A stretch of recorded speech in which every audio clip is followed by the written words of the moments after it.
record? Yes. Yes. Okay, Yes. super. Okay, thank you very much. Okay, so good afternoon for everyone.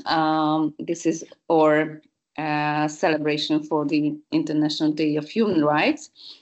And let me very warm welcome all the audience here. I'm Ágnes Lux from the Utassy University Faculty of Social Sciences. I'm an associate professor here. And this is our task to deal with human rights.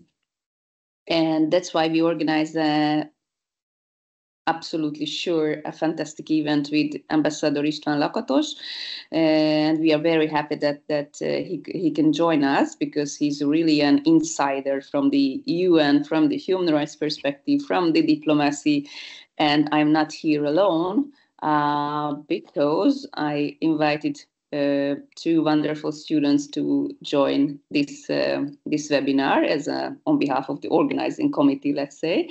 Utassy and Dániel Ugrósdy, who are second-year students here at the International Relations Studies at the ELTE Faculty of Social Sciences. So we are the three ones who will ask question Ambassador Lakatos.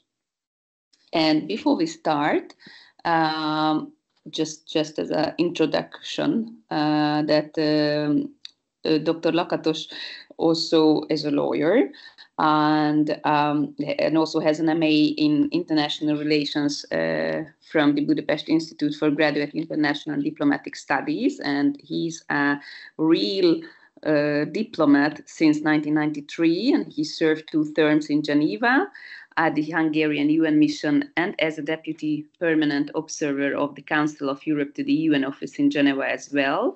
A former human rights ambassador is his task here now, and also a researcher now, let's say, because he also finished his PhD on this very special topic. So we are very happy that Ambassador Lakatos is here with us. And I think he's the best man to celebrate the human rights on behalf of the ELTE. So and we are very happy that so many attendants are here with us. Okay, so basically we had some preliminary discussion why the International Human Rights Day are so important today and nowadays everywhere, because we can look at some backslides in the human rights field, let's say, in globally, and I'm not sure that this was the dream of the founding fathers and mothers of the Universal Declaration of Human Rights in 1948 at the 10th of December, when they adopted the very core instrument of human rights that we celebrate today. So what do you think about the importance of human rights of today from the UN perspective?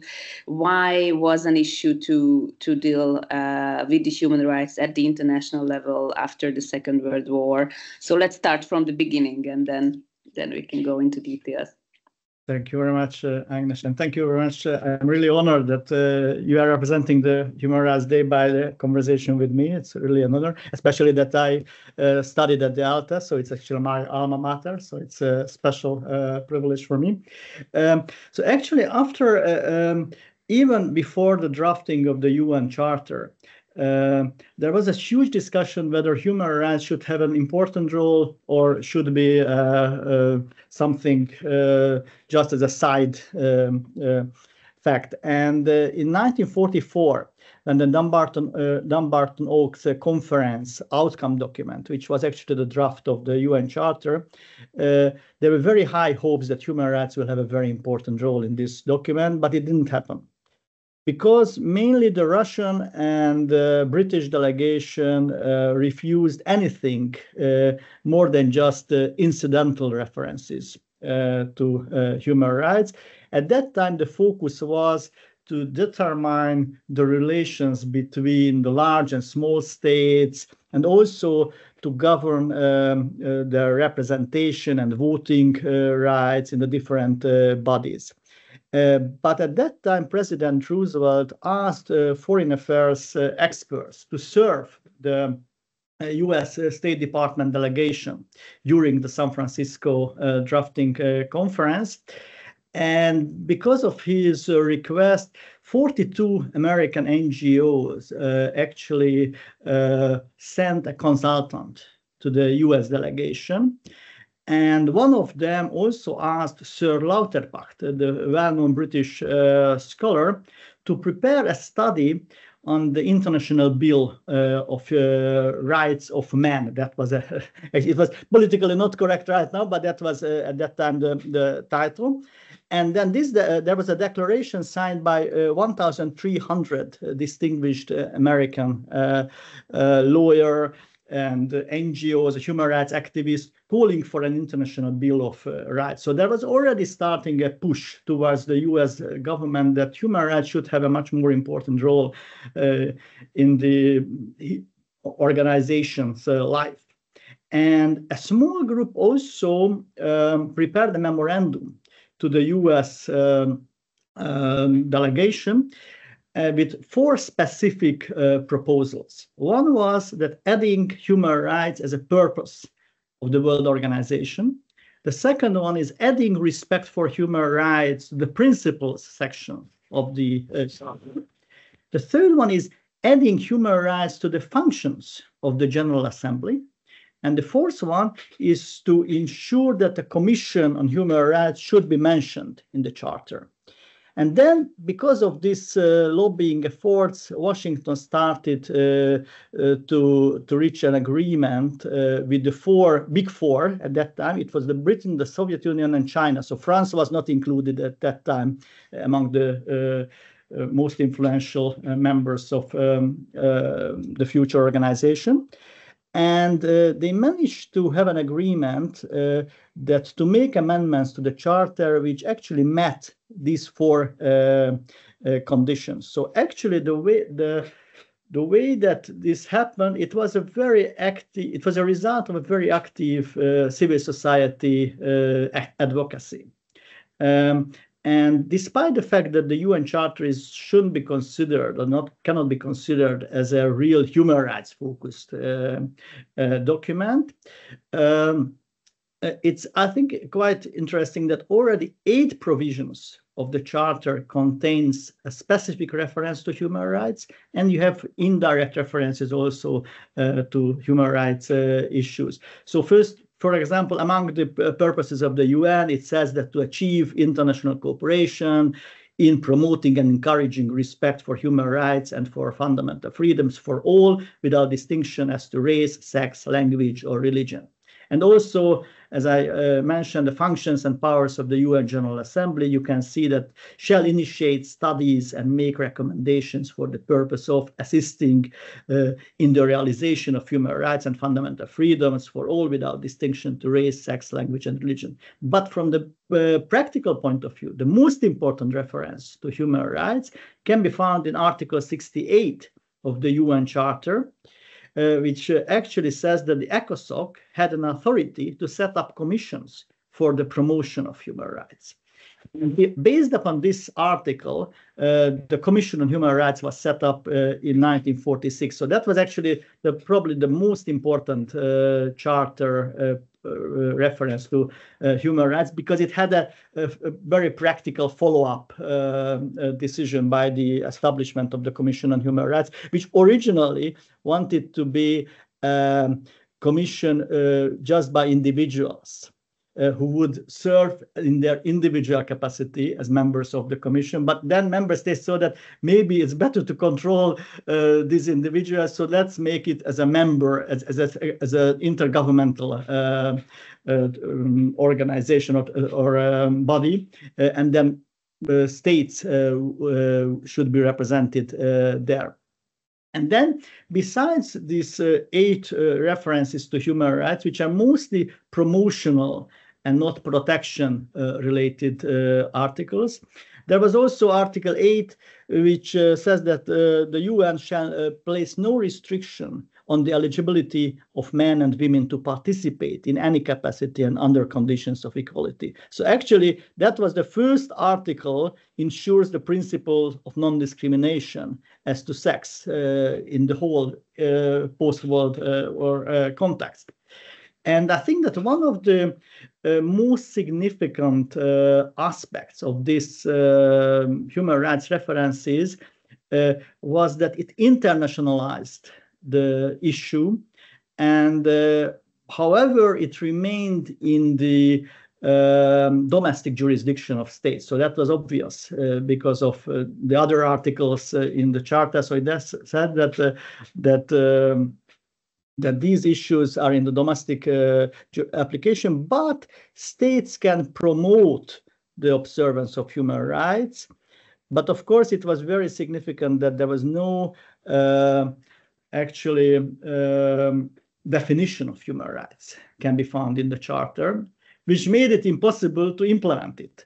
So if you don't have a definition of something, it's very difficult to implement it. So it was very obvious from this that the signatories of the UN Charter would never accept a clear legally binding human rights obligations at that time as part of the Charter. So that was the maximum at that stage the international community could achieve.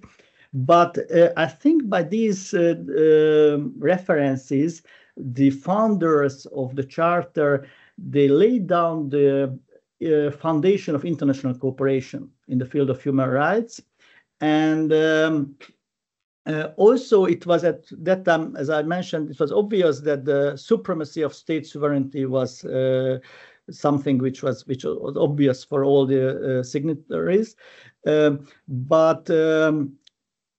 But this frequent references to human rights certainly put the human rights issue, the notion of human rights, at a different level, which slowly moved from this issue away from the exclusive domestic jurisdiction of states, and actually provided the foundation for the development of a legally binding international human rights regime under the auspices of the UN. So in this sense, it was a very important element. And also that by establishing the Commission on Human Rights, which was actually the drafters of the most part of these legally binding documents. So thanks. Okay, thank you very much. Emma or Dani, who will be the next? I think I will be the next one. Well, first of all, thank you for your answer, because we, as the professor already mentioned, we had a little bit of discussion beforehand of this panel, and they already said that the emergence of maybe putting human rights on the radar was not as obvious as one might think. And my question is basically that, of course, as you've mentioned, the 8 references, the Commission of Human Rights, and all these aspects, they definitely put human rights on the radar. But the most important documents, or one of the first important documents when it comes to human rights, was the UN Charter, Universal Declaration of Human Rights, sorry. And I have a question regarding that, because when it comes to representing different cultures, especially after the Second World War, it's something that we definitely really need to discuss. And I'd like to ask you what role did this representativeness actually play in the drafting of this declaration? Thank you very much. I think it's a very important issue because even before the Universal Declaration was adopted, a very serious debate started within the international community, how universal the Universal Declaration is, or is just reflecting the Western values. And it's interestingly, the first real critic came from the American Anthropological Society, so from the US.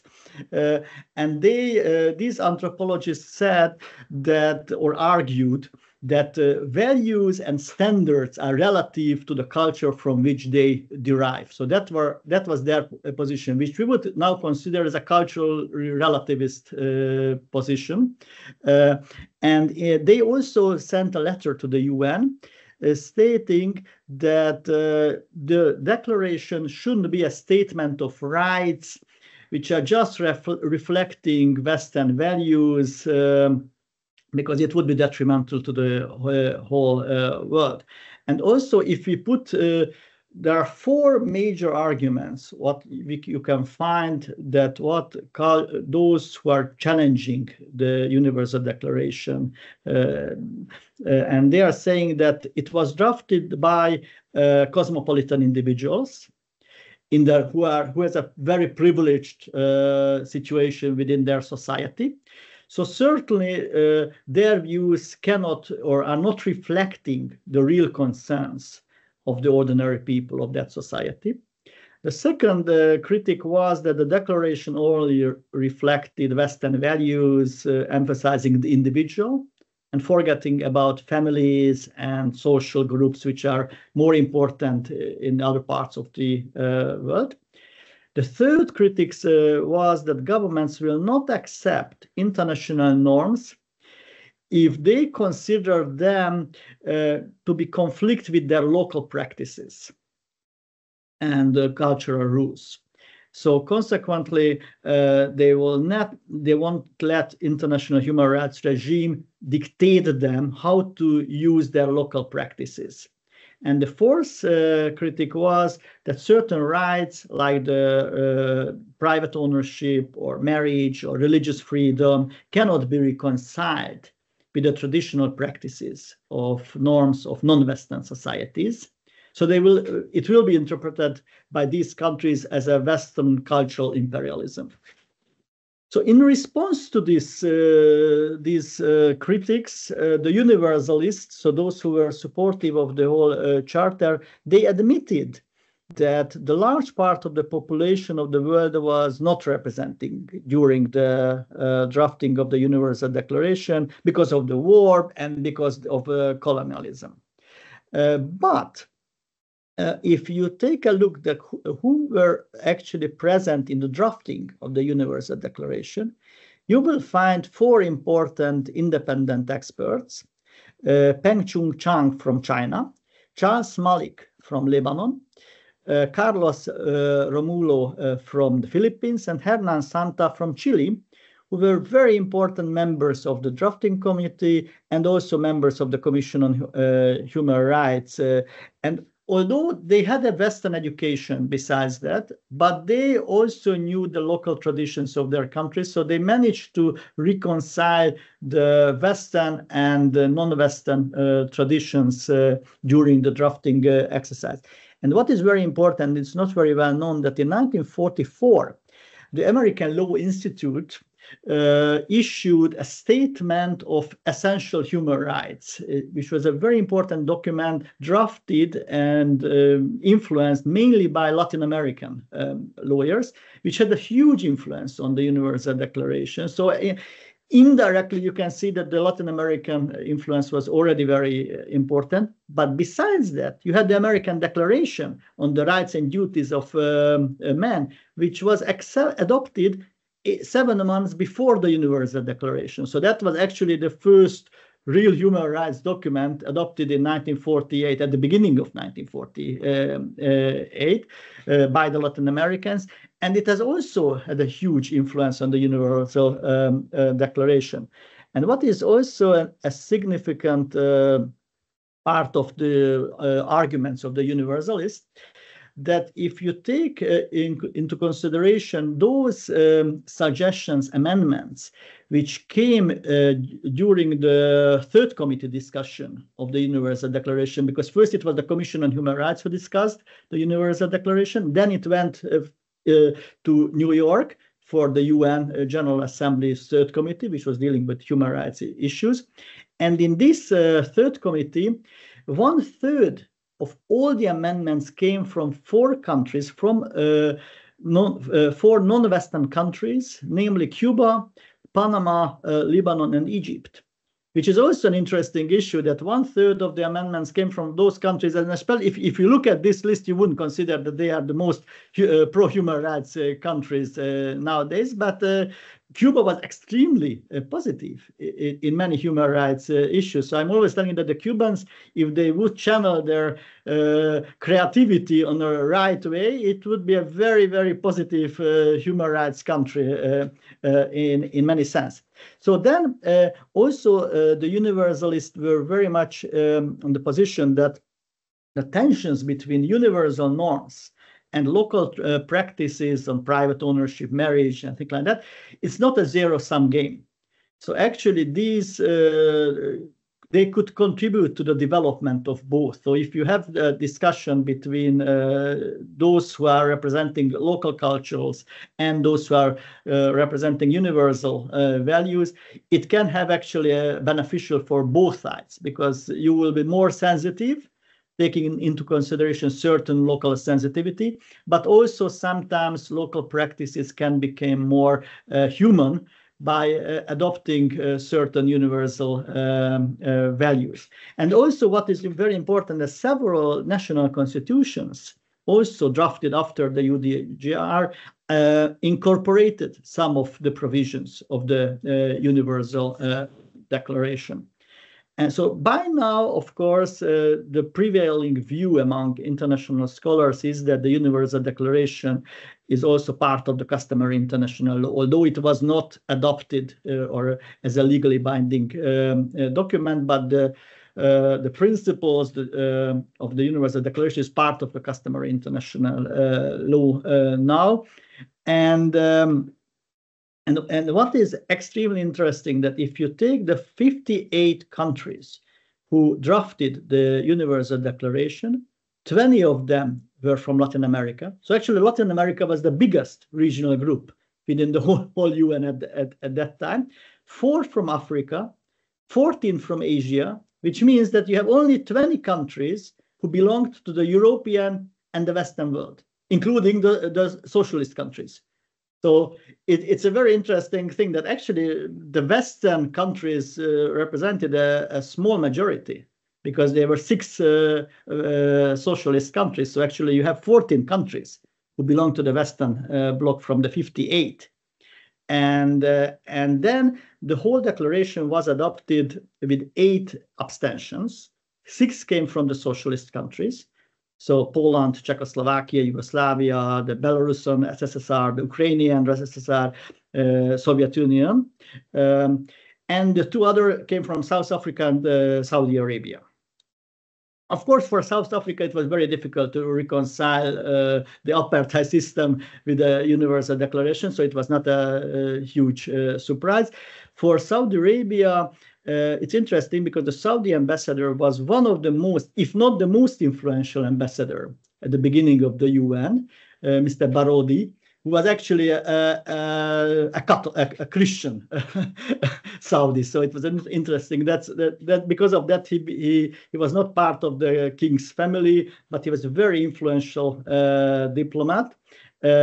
And he, of course, criticized the Universal Declaration on 2 grounds: that on equal rights in marriage. He wanted to say that it should be for member states to decide what sort of rights the partners should have in a marriage. And also, together with other Arab or Muslim countries, they challenged the right to change someone's religion as someone which they didn't want to accept. But as the majority said that no, it should be a basic human right, that if you have a religion, you should have a right to change it, then actually all the other Islamic states supported finally the Universal Declaration. So it was only Saudi Arabia which abstained. So which also means that there was no vote during the adoption of the Universal Declaration at that time. You could have seen already the dividing lines between the socialist countries, who of course wanted to emphasize more the social, economic rights, and certain developing countries who wanted to have the minority rights, responsibility, so community, collective rights also, and self-determination as an important right. But at that stage, after the horror of World War II, the world community managed to stick together, at least during the adoption of this document. Thank you. Thank you. Thank you. And Dániel, the mic is yours. Well, thank you. I'm glad that you brought this sort of relativist clash of civilization aspect up, because my question concerns how the UN is able to coordinate this normative sort of human rights enforcing part of the Charter along with the actual peacekeeping hard force using side of it. So how do these two work together? Do you have any experiences of one making the other harder, perhaps? It's a difficult issue because, of course, you had actually 5 regional groups within the whole UN system, representing completely different cultures in many sense. But by now, the UN managed to have all the basic rules of cooperation, and they realized, as I mentioned to you, that sometimes local practices can strengthen universal values, and universal values can have a positive aspect on cultural norms. I mean, for example, you have this early marriage or forced marriages in many countries. And now the Human Rights Council is actually in unity condemning these practices. Or you have the female genital mutilation, which is one of the most horrifying practice, and still millions of girls at the age of 12, 14 are going through these practices, because in many traditions, this is the sign that you became adult, or this is the precondition of getting married.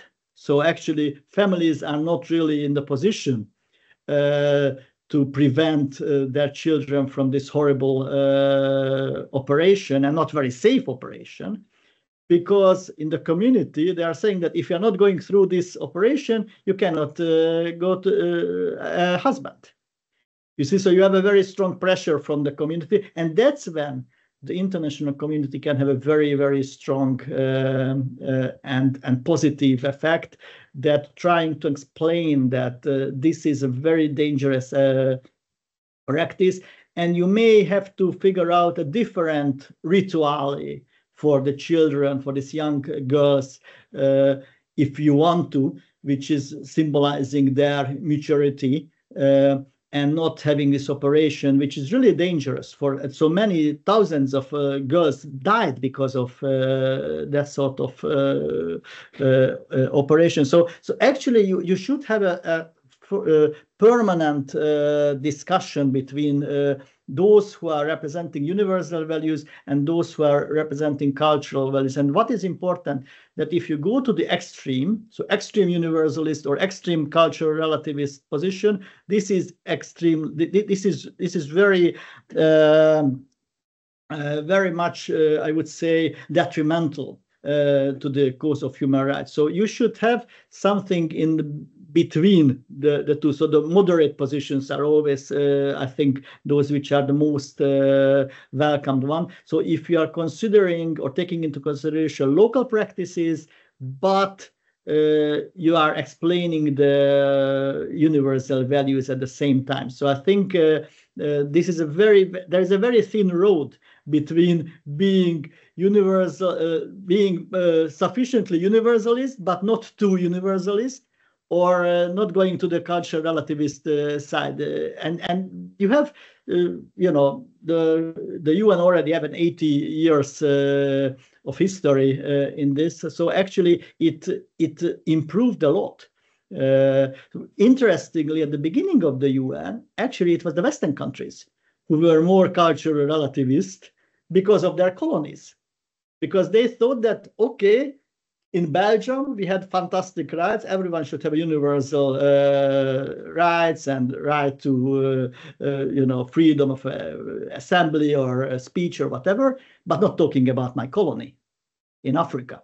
So they shouldn't have a right. So it was interesting that at the beginning, in the 50s, actually, they were the developing countries who were fighting more for human rights. And it changed in the 60s when actually in many countries after the colonialization, other dictators came into power, and then they wanted to control their power. And usually when you have references to cultural relativism, this is usually when someone in power wants to keep its power, and referring to local practices or referring to the Quran or other religion books, saying that because of that you should behave like in this way, because this is the way they can keep their power. So this is I think a very important thing, that when you have references to local practices, usually it's a pretext. And this is only dictated because of state interest, that you want to keep the power. And you think that if you are referring to local traditions or practices, you have better chances to keep your power than referring to universal values. Thank you. Welcome.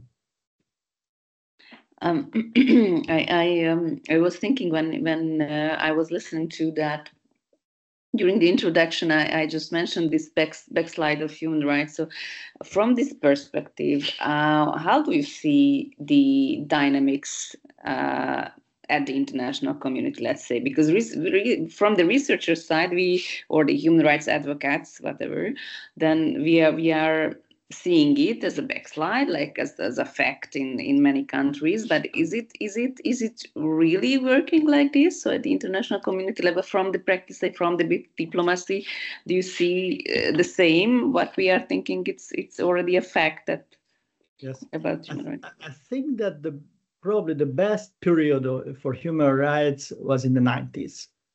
So after the change of political system in Eastern Europe, in Latin America, so that was the time, and even Russia voted together with the US in many issues in the Commission on Human Rights. So they were voting together that period. By now you can see a very, very significant polarization. But if you see if you try to look behind the scenes, you will see that there are many countries within certain regions who are willing to cooperate with other countries with their pro-human rights forces. But sometimes they are a bit afraid of their region's pressure on them. So sometimes it's very difficult for a country in Africa or in Latin America, or especially in Asia, saying that I am supporting this EU proposal on certain human rights issues, because the other countries are going to pressure this country that no, you should stick to us, and you should deny these Western attempts to undermine our system or whatever. So what I can see that there are many discussions, but still in the Human Rights Council, there are 25-35% of those resolutions which are not adopted by consensus. So the others, the majority is still adopted by consensus. And during my PhD, I actually researched the year of 2017 in the Human Rights Council. And at that time, I think I will tell you in a minute, I think from 104 resolutions, 110 resolutions which was adopted in 2017, there were about 42 which were tabled by a cross-regional group. And because in the UN system, you have 5 regional groups. You have the Eastern European, the Western group, you have the African group, the Latin American group, and the Asian group. And in 42 occasions, it was submitted at least by 2, but in most of the cases, about 3 or 4, or sometimes even 5 members from different regional groups, which means that in many occasions and in many subjects, actually, there is a cross-regional cooperation between countries. And the dividing line is not between regions, but between those countries who are supportive of a strong human rights system and those countries who would like to undermine the whole human rights system because of their interest that this is the best way to commit human rights violations without serious consequences, that you have a weak human rights protection system. And this dividing line is not between regional groups, but within the regional groups. And that's, I think, very, very important to take into consideration that even on, I always consider that those resolutions which are dealing with NGOs, for example, the NGO space or civil society space, they and country situations, they are the most sensitive ones. And in every single regional groups, you have no consensus how to vote on these resolutions. So the Western group and the Eastern European is more or less unified to support it. But of course, you have, if Russia is member of the Human Rights Council, they are not supporting it already, or Belarus, but the rest is yes. But within Latin America, Asia, and Africa, you have sometimes 50-50 situations that half of the countries are supporting the civil society resolution, and 50% is not supporting it. So it's not unified. There are a few resolutions. The Cubans are extremely good in creating north-south divisions within the Human Rights Council on issues like foreign debt, or right to development, or having a resolution on the solidarity, on right to peace, which doesn't say anything. So it's actually, the solidarity means that you should be very kind with me, and I can make my human rights violations as I want. So this meaning of solidarity, but actually, in these cases, for example, there is a very important cross-regional group on rule of law by Italy, Japan, Mexico, Morocco, UK, Ethiopia. I mean, if you see this list, I mean, you wouldn't consider that they are going to agree on rule of law issues. And they made statements in 2016, in 2018, 19 about rule of law issues. And they were joined by 75, 80 countries of the UN, so which is, I think, a significant number. So actually, you can have important cross-regional coalitions on certain issues, and this is very important to take into note. And also, what is different now, I mean, comparing to 2017, that China became much more active. So at that time, China, they didn't have even one resolution run by Beijing. Now you have resolution run by Beijing. So actually, the Chinese diplomacy realized that if they want to be a superpower, they should be also more active in the human rights field as well. So they are also running resolutions in the Human Rights Council. So this is a new development that you have. Of course, a little bit more confrontation, but behind the scenes, you can see cooperation. For example, in the Rohingya cases in Myanmar, the OIC and the European Union submitted resolutions together because they had the same political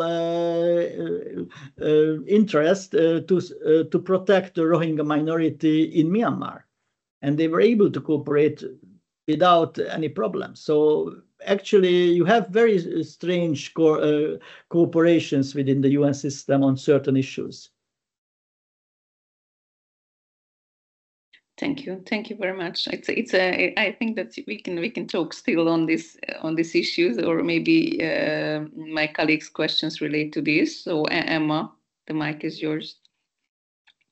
Thank you so much. I'd like to relate to actually the things that you just mentioned, because political motives highly interfere when it comes to the questions of human rights in general. And you said that it flourished the most in the 1990s. The way that you say it, it was at its peak in the 1990s. And how do you see the effectiveness, as we know, the UN Human Rights Council, for instance, today? Or how do you see how can they take actions in practice, actually, not just as in resolutions or as decisions that are not necessarily binding. So what's your point of view on that? This is also a very important issue, because what you can see that if the Security Council is not able to adopt a resolution on certain issues because of political differences, then the countries are pushing this issue to the Human Rights Council, because the General Assembly. These are the two bodies which can adopt resolutions. They are not binding resolutions, but you can have a majority. So because in the Security Council, if either Russia or China or Washington disagrees with it, you don't have a resolution. So in certain aspects, you can see that in many important political issues, the Human Rights Council was the main forum. But I would say that countries, of course, it's not legally binding what the Human Rights Council is adopting, but no country wants to be seen as a human rights violator, being a target of a Human Rights Council resolution. So I remember that when there were certain initiatives against China, Beijing actually mobilized every single forces they had to persuade those countries in Latin America, in Asia and Africa not to support a resolution against China, although it had no legal effect. But no country wants to be seen. And also, I read a very interesting article about direct investments and Human Rights Council resolutions. And those countries who were targeted by a Human Rights Council resolution, the direct investment dropped significantly. So the international community always considers that if a country is under scrutiny by the UN, which means that you have serious human rights problems. So it's not the Council of Europe. When you have a little problem, there's already a resolution on you. But in the UN, it means that you are really seriously violating human rights issues. This is also a signal for the international business community that this country is dangerous. So you may have an investment, and the next day the government is saying that I am privatizing or I am nationalizing your property. So in this sense, you have a linkage also that no one wants to be seen in the Human Rights Council on the wrong side, because it has political and economic consequences as well. So this is my answer, that you don't have a legally binding resolution, but the political pressure and the economic pressure is huge if you are targeted by Human Rights Council resolution. Thank you. Okay. Thank you. Dániel, as the rules are going, the mic is yours. Well, thank you. My question would perhaps regard the future of human rights, the sort of path forwards. Do you see any territories or of human rights that sort of leave things to be desired still, where law can expand, perhaps? I think what is the most interesting part of the whole world, and not just human rights, is artificial intelligence, because it's going to change our world completely. So, the first case happened in 2017, when the Facebook in Myanmar actually, I would say that because what was the algorithm for the Facebook was that you should generate more interaction. And then because of that, all those hatred speeches or hate speeches against the Rohingya minorities in Myanmar, they created much more interaction than those statements which were about reconciliation between the two groups. So actually, Facebook started to share those posts which were for hatred. So actually, it was considered by lawyers as the first occasion when artificial intelligence actually managed to exacerbate a human rights situation because of the algorithm. So this is extremely dangerous. Not talking about the autonomous weapons situation when there are two occasions. One is that someone in Washington is deciding to kill someone in Pakistan without trial, but also when you have weapons who are actually just getting an instruction that you have to destruct everything in this zone, and they are killing even children if they are coming into their shooting range. So this is extremely difficult. How to cope with this? So and the law should find some sort of regulations for artificial intelligence. So that's what I see as the biggest challenge for the future: how to address these issues, because otherwise, we are losing control over artificial intelligence, and that can be extremely detrimental. I mean, there are many researches that say that there was an artificial intelligence, and they led the artificial intelligence to get information from the internet. In a few days, the artificial intelligence became completely racist and homophobe, because they were those data which were more prominent on the internet.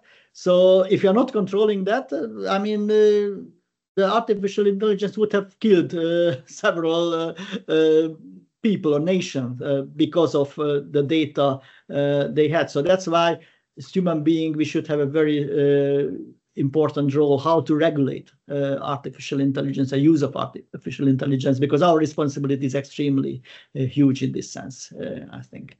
So this is about the future, but also you have the environmental law. I mean, you have certain countries which will disappear in the future because of the sea level, as the sea level is rising. So Tuvalu and all these small islands, they have serious problems because of that. So if the humanity is not dealing with the protection of our environment, I mean, we are not giving anything to our children and to our grandchildren, because our world is going to be a planet which won't be suitable for normal human beings. So in this sense, we have completely new challenges which we never had before that. So that's how I see that. I think so. Artificial intelligence, environmental protection, and because also that, for example, water. There are certain areas in the world where the water is going to disappear completely. So these people will start migrating to those parts of the world where there is water. So you will have also a fight for water in the near future. So these challenges we don't really have answers right now, and this is urgent. We have a few more years, but then we should answer to these questions, because otherwise it would be a tragedy for mankind. Sorry to be not as optimistic as I should be, but this is a real challenge, I think. Yeah, but you gave us the task. That's what we are doing at the university, or at least we try to deal with these issues.